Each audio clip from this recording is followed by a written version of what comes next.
Hey everyone, welcome back to Integrative Psychonautics. Hope you're doing well out there. So today's video is going to be a bit of a framework or a set of ideas to help you work with anger. If you're someone who is either afraid of your own anger or other people's anger, if you're afraid of any anger that you haven't dealt with yet, that might be kind of suppressed, or the other way around, if you're prone to outbursts of anger and anger issues and you want a more skillful way to relate to anger, I think this will be really a very useful video for you. So if that interests you, please watch on.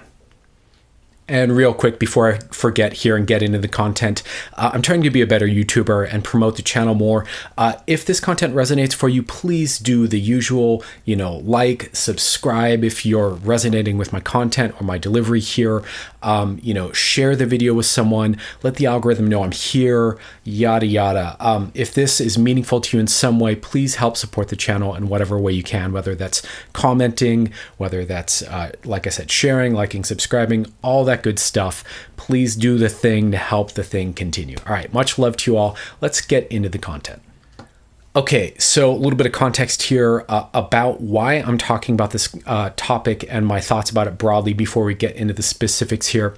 So first of all, I'm making this video just because this theme of anger has popped up in a few different places with different clients and what they're working on, and in my life, my personal life, my private life. And so I thought this would be just a useful set of ideas to put out there. I find that when I share what I'm about to share here in this video with my clients, they often find it incredibly helpful and incredibly useful in understanding how to better work with anger. The obvious thing I probably don't need to tell any of you, because it's kind of duh to say, is that anger is obviously a really challenging emotion to work with, in the sense that it can be really destructive if we're not careful. In other words, it requires extra care and extra skillfulness. And, paradoxically, often when we really get triggered in anger, that's exactly when our skillfulness kind of goes out the window and we lose our capacity to really stay regulated and work with it. And since part of what I'm teaching and showing you on the channel and really teaching my clients is how to perhaps broaden your skillfulness and your capacity to deal with emotions and states and triggers, and be a larger container in which they happen, but in which they don't hijack you.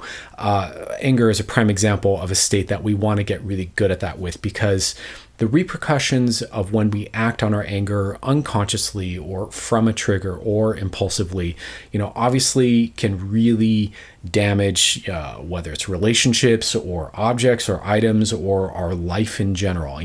Anger is really something to be skillful with. I know you know that. I know that's obvious, but it stands to be said anyways. So yeah, this theme has been up in the lives of the people that I'm working with. And it really is one of these things that, when we don't know how to deal with anger, it can be challenging, confronting, terrifying, overwhelming, confusing. It's kind of like that hot stove that we want to just kind of shy away from. But when we understand more clearly how to work with anger and what to do with it, where to go with it, what it really is, I think it really opens up a lot more safety and a lot more ability to include that in our life. And I think the bottom line here is that anger is a valid expression of your life force. It is a valid expression of perhaps your needs, your wants, your desires, or even an expression of love or self-love. And so it has a place in our life. So since anger is a part of being human, whether it's for you or for those around you, the best thing that we can do is learn how to deal with it skillfully. So the idea here is that I'm going to offer you a few different kind of windows in anger, different kind of mindsets or approaches to working with it that hopefully will be a benefit to you. So without further ado, let's go ahead and get into it and start to unpack some different approaches to working with anger. So one of the questions I love to ask my clients whenever we're kind of getting into this territory of talking about anger, whether it's somebody else's anger or their own, and we're kind of helping to process and work with that. One of the questions I kind of just point right at my client and ask is, what is anger? Do you know what anger is? Like when someone gets angry, what actually is happening besides the very obvious emotional angry response? What's really going on there? Now, I think there are different ways we can think about this, But the first one I would kind of point you towards is that we get angry when something, some boundary of ours has been crossed, right? So, we have things that are important to us that exist inside a boundary of ours, right? And we have boundaries to protect those things that are important or that we care about or that are highly relevant or meaningful to us. And often the moment we get angry is the moment that boundary protecting whatever it is that's important to us becomes threatened, broken, violated, etc. Right? So the first thing you want to know is that anger is a response to defending a boundary inside of which there's something really deeply important to you, right? And I think that this is really important to understand. A lot of people think that anger is just this destructive force, but it's actually a preserving force. It's a force that's there to maintain and protect that which is essentially sacred to us or deeply meaningful to us, right? So anger has a purpose, right? But the invitation there, of course, is to become aware of what that boundary is. And of course, to become aware of whether or not we've actually communicated that boundary, or if we are tracking where that boundary is, or giving people heads up that they are kind of, risking bumping into our boundary there. In other words, are we being skillful about our communication around that boundary before it gets crossed or challenged or what have you, right? So this would be the first thing I would kind of encourage you to look at and think about is in the places where you get angry, what's the boundary there beyond which it's inappropriate for a person to be crossing that line. And sometimes, unfortunately, this is a thing that a lot of us aren't really self-aware of or aren't aware of in our interactions with each other. We may not be aware of someone else's boundary or consider that someone has a boundary where we don't. And then we kind of inadvertently cross it. And then lo and behold, we get anger as a response, right? So first thing to know is that there's boundary conditions that are present. And that really is what anger is. It's the reinforcement or the expression of a violation of a boundary.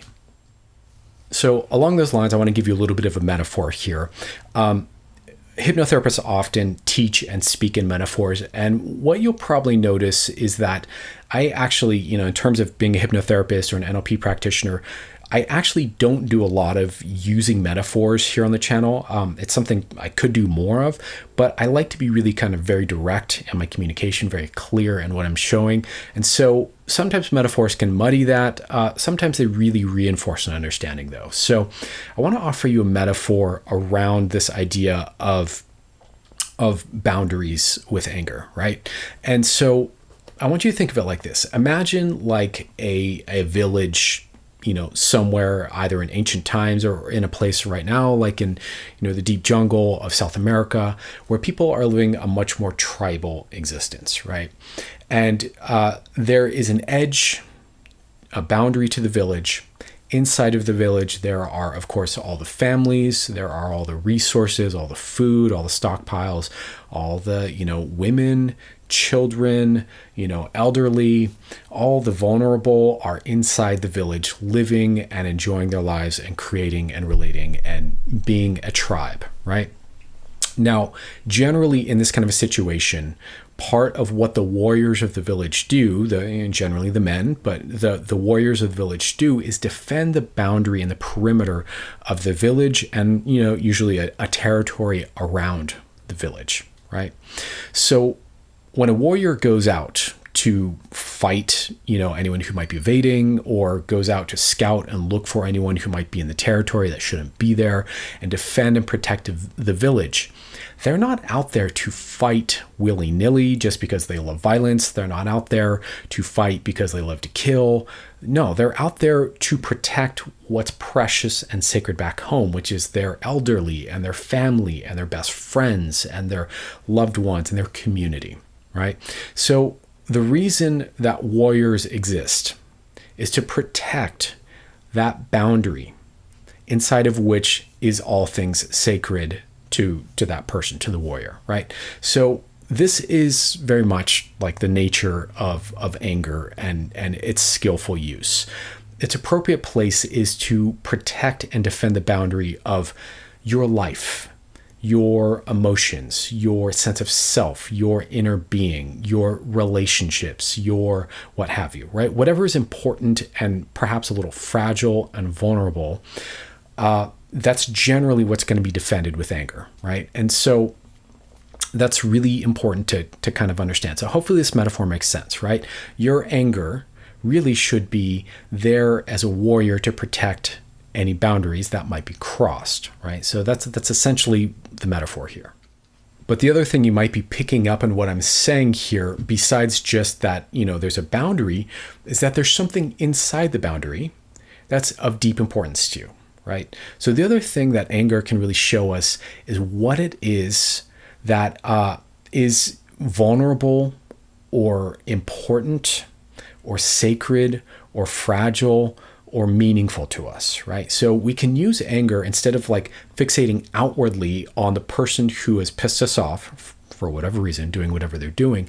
We can use our anger to really look inward at what our values are. What is it that we value here that has been threatened or challenged by whatever event happened out there, right? So this is another really helpful thing to look at with anger is when I've got a bunch of anger, I've got a bunch of frustration, I've got a bunch of, intense angry energy, rage, what have you, look at what is important that this anger is protecting, right? Whether that is a state of experience that you'd like to have, like peace, or whether that is, something like your sense of self, your sense of dignity, whether that's a relationship. There's all kinds of things that could be inside the boundary that are these important values. But I think, if we're just extroverting our attention with anger, we're really missing out on the real opportunity, which is to tune in to what is really important to us and really connect that these things are really important to us, right? This is often a major piece of self-awareness that a lot of people aren't really cultivating when they're, in general, like we just kind of blindly go through life, not really self-reflecting on what's important to me or what's sacred to me or what's valuable in my life, what's my value system, what's deeply meaningful to me. And then we don't stop to think about what are my boundaries around that, right? What's my line there? What will I not allow people to do, right? And so all of this, often in the experience of anger gets extroverted and is suddenly bumped into in a moment of something challenging or rattling all of that, right? So the other skillful thing you can do with anger here is turn your attention inward. What's important to me? Why am I pissed off? Right? What's deeply meaningful to me here that's been challenged or threatened or, straight up violated, right? What is it here that's deeply meaningful? And can I stay in connection with that?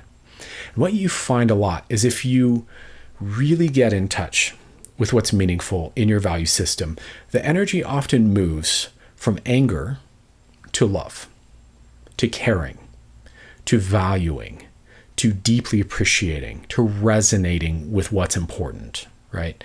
And I think that self-clarity and that self-awareness gives us a lot more empowerment and a lot more well-being and a lot more peace, a lot more meaning than being busy kind of extroverting our attention outwardly about what someone else did that kind of implicitly or explicitly threatened that. Right. So that would be the next thing I'd look at. What is the value system? What is the important thing? What's that preciousness inside of the boundary to you? Whatever that is, get in touch with that. Okay. And the obvious implication here, the obvious kind of message or subtext to everything I'm saying here is that, often part of why we have, an anger response when it happens or when someone else has an anger response with us is that we need to be aware of what we value, what's important to us, and what our boundaries around that are. And we need to be capable of communicating that to others if they're challenging it, and or we need to be able to make requests if somebody is kind of unconsciously kind of coming up close to it, right? So that might look like hey, you're starting to really like, get on my nerves about this topic. Would you mind backing off on that? Hey, you're really pushing on an edge here that I'm pretty sensitive about. Do you mind giving me a little space on that? Right? Or, hey, back off. Or, and that might even be a physical thing. Someone's getting a little too close to, hey, back off, right? Or someone's getting a little too close to one of your loved ones. Hey, back off, right? Or this might be like, hey, this is really important to me. Just so you know, this is not a topic that I fuck around with. This is really important to me, right? Or, even before that, just making a request. Hey, would you mind XYZ, some way of them dialing it back in terms of threatening your sense of boundary, right? These are all things that I think a lot of us, especially, quite frankly, if we have attachment wounds and we're in an insecure attachment style, these are a lot of things doesn't occur to us that we could do, right? We've kind of generally, if you come from an insecure relational style, it's never learned that you could make requests and ask people to honor your boundaries or be attuned to you or be aware of what your needs are or, what's important to you, and that might be, a trigger for you. You're not really aware that you should be giving people a heads up, like, oh, hey, I have a boundary here. Heads up, there's a boundary. You cross it and, I might get mad, things might happen. And so this is really important, right? To learn and develop the skill of awareness of our boundaries, and then also the skill of communicating that boundaries to others and or communicating what's sacred, what's important, what's really precious to us here, right? So this is the other side of the coin. Someone, goes there and creates that response for you, can you sit down with them after an outburst or something's happened, be like, hey, just so you know, this thing's really important to me. And when you did XYZ, it really rattled or threatened or violated my sense of whatever's important here, right? And being able to communicate that really gives people a sense of how to respect you, how to honor your boundaries, how to know what it is that you need, right? So the other side of anger from, externalizing and expressing a boundary is also being willing to give people and empower people to know how to treat you right or honor this side of you, right? So that's kind of the other side of the coin here. And along with that is a concurrent skill of learning how to start to track, your level of anger, your level of irritation as something might be challenged in terms of your boundaries or your values. And learning how to self-regulate yourself with that so that you're not suddenly just flying off the handle, right? That you're able to tolerate a certain amount of discomfort or stress or challenge. I think this is a really important part of being a healthy adult, is being able to tolerate a bit of challenge to your nervous system comfortably, and remain centered and remain regulated, right? Another thing alongside that is, letting people know when something's upsetting you or irritating you, when it's at a 2 or at a 3 instead of when it's at a 9, right? So what you don't want to do is not say anything, not let anyone know you have a boundary there, and then totally blow up and have a really destructive expression. What you want to do instead is you want to wait, and as soon as you notice, start tracking in yourself. Oh, that's kind of sucking for me, or that's not right, or I want to make a request there. Do that when that's safer, which is going to be at like a 2 or a 3, when you're way less likely to blow up, when you might, express a little irritation, but it's not really going to like be destructive to your relationship or your needs or counterproductive to you getting what you want, right? So this is another huge skill. Like a lot of us think that, the safest thing to do is to not communicate our needs until we're like maxed out, and then we're over communicating our needs. We're over pushing back on our boundaries. And then that often shocks people, hurts people, can be destructive, it can really work against us, over the long term, right? I've certainly done a fair amount of that myself. On the other side of the coin, if we are a little more regulated in ourselves, we're a little more secure, just, communicate sooner than later, right? So this is another major skill to start to develop. How do I let people know when my boundaries are there? The moment they're starting to, rattle them a little bit, right? I can remember years ago having a roommate who did this with me. I was kind of testing his boundaries, and because I was kind of frustrated and I was just kind of venting, and he kind of let me know. He's like, "Hey, you're starting to irritate me here. Like, chill," And it was such a classy communication. It was such a great way to handle it. He didn't lose his shit at me. He didn't, pop off at me. Like, we're all good. But he just let me know ahead of time, like, hey, you're starting to test my boundaries here. And I really respected him for that. So just thought I'd share that with you. So let's kind of summarize here, and we'll wrap the video. Okay, so in summary, when we're working with anger, there's a few things we can think about or look at that really help us to shift from just kind of externalizing and fixating on what someone else did that might have pissed us off, to perhaps use it as a form, to gain more self-awareness, perhaps create a little more accountability for places where we could be better in terms of communicating. So first of all, understand that generally speaking, if we're feeling angry, it's a sign that a boundary has been crossed, a boundary has been violated, and that inside of that boundary, there's something deeply important to us that is being kind of challenged or threatened or violated, that we do not want to be violated or challenged or threatened, and that our anger is a way of kind of displaying or trying to push back on that boundary, right? So obviously, this implies that we need to become more self-aware of our boundaries. We need to be more self-aware of, what it is that we value, what's important to us here, and capable of communicating proactively what those boundaries are, what those values are, so that people know how to respect where our line might be, because it may not even occur to them that we have a line in a place where we have a line, right?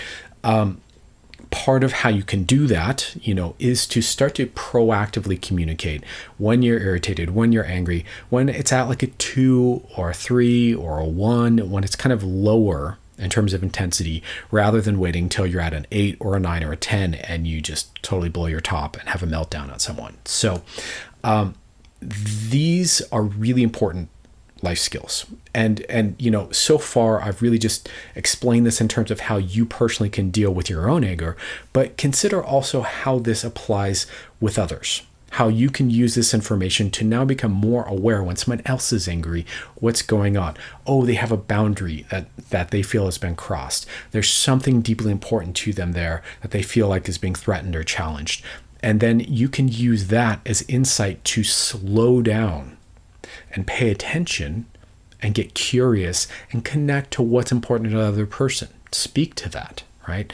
This is a great way to diffuse anger, is to really acknowledge or take a good guess. Like, I'm guessing, maybe XYZ is important to you, or I get that, XYZ is important to you. I'm so sorry if, I've challenged that, threatened that, made you uncomfortable around that, pushed too hard on that, wasn't aware of that, and we can really start to communicate to others our awareness of their value system and what that ends up creating when we get past the blaming and the you did, and we get into the connecting to the value system. We turn anger into really trust and rapport and deeper connection between people. So this is how you skillfully work with anger and turn it from something destructive into something that can be actually really beautiful and enlightening and constructive. So I hope this serves you well. Let me know what you think, and I have more videos on the way soon.